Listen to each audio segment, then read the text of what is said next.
बिस्मिल्लाहिर्रहमानिर्रहीम। अस्सलाम वालेकुम फ्रेंड्स, माय नेम इज़ सबा मुनीर और आज हम पॉलिटिकल साइंस का जो टॉपिक डिस्कस करने जा रहे हैं वो है प्रेसिडेंशियल फॉर्म ऑफ गवर्नमेंट।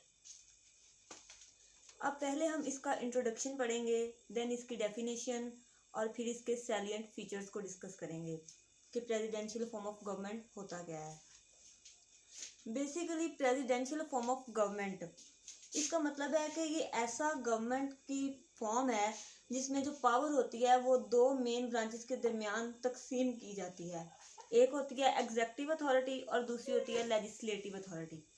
अब जो एग्जेक्टिव अथॉरिटी होती है इसका काम होता है लॉज को इन्फोर्समेंट, उनकी इन्फोर्समेंट इसका काम होता है, जबकि जो लेजिस्लेचर होता है उसका काम होता है लॉ मेकिंग प्रोसेस। अब हम इसकी डेफिनेशन को देखते हैं कि इसकी डेफिनेशन में क्या है। अगर मैरियन वेबस्टर डिक्शनरी के मुताबिक इसकी डेफिनेशन को देखा जाए तो it means a system of government in which the president is constitutionally independent of legislature.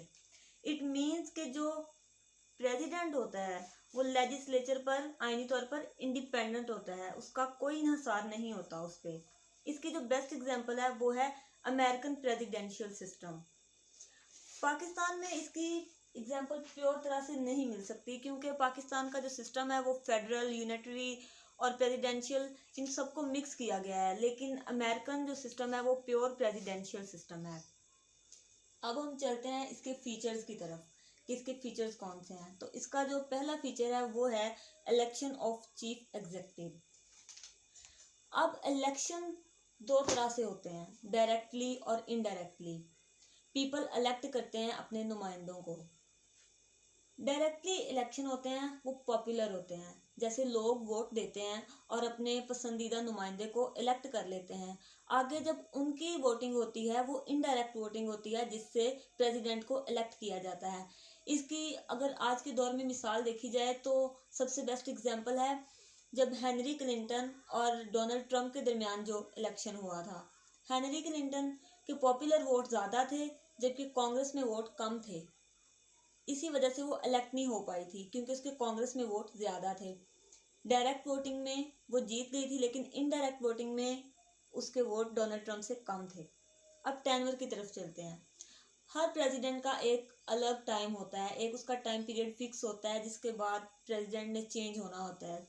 जैसा कि पाकिस्तान में जो वो टाइम पीरियड है वो है 5 साल का, कि 5 साल के बाद प्रेसिडेंट चेंज होता है, लेकिन अमेरिका में ऐसा नहीं होता। वहाँ पे जो उसका टेन्योर है वो 4 साल का है और उसके बाद उन 4 सालों के बाद उसकी कारकर्दगी की बुनियाद पर आगे देखा जाता है। लोग उसको इस बेस पर इलेक्ट करते हैं कि आगे इसको रखना है या नहीं रखना, स्पेसिफिक वोटिंग होती है।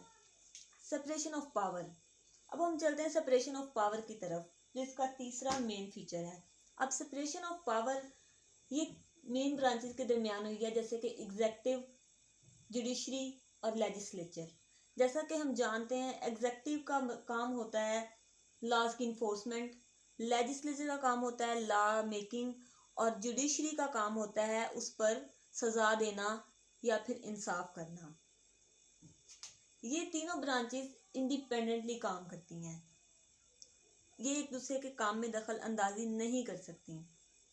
ये तीनों इंडिपेंडेंट होकर काम करती हैं। लेजिस्लेचर एग्जेक्टिव के काम में दखल अंदाजी नहीं कर सकती, एग्जेक्टिव लेजिस्लेचर के काम में दखल अंदाजी नहीं कर सकती।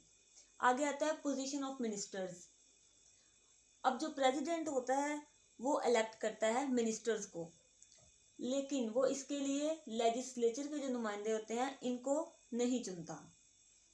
अब इसका जो लास्ट फीचर है वो है checks and balances. Checks and balances में जो तीनों ये हैं एग्जेक्टिव, जुडिशरी और लेजिस्लेचर, ये अपने अपने काम करती हैं, लेकिन अगर चेक्स एंड बैलेंसेस का सिस्टम ना हो तो इनका काम सही तरीके से चले ये इम्पॉसिबल हो जाता है, क्योंकि ये अपने इख्तियारात से बढ़कर कोई काम नहीं कर सकती। इनको अलग अलग इख्तियारात दिए गए हैं, जैसा कि एग्जेक्टिव को उसका इख्तियार दिया गया है अलग से, लेजिस्लेचर को अलग से दिया गया है, जुडिशरी को अलग से दिया गया है। ये अपने अपने इख्तियारात के अंदर रहते हुए काम करेंगी, लेकिन ये एक दूसरे के काम में दखल अंदाजी नहीं कर सकती। मगर उस सूरत में अगर एग्जेक्टिव अपनी हद से बढ़ रही है तो लेजिस्लेचर उसे रोकने का हक रखती है, और अगर लेजिस्लेचर हद से बढ़ रही है तो वो उसे रोकने का हक रखती है। तो ये था हमारा presidential form of government. I hope कि आपको बड़े अच्छे से समझ आएगा। प्लीज़ कमेंट्स में बताइएगा कि आपको कैसा लगा ये लेक्चर। ओके, अल्लाह हाफिज़।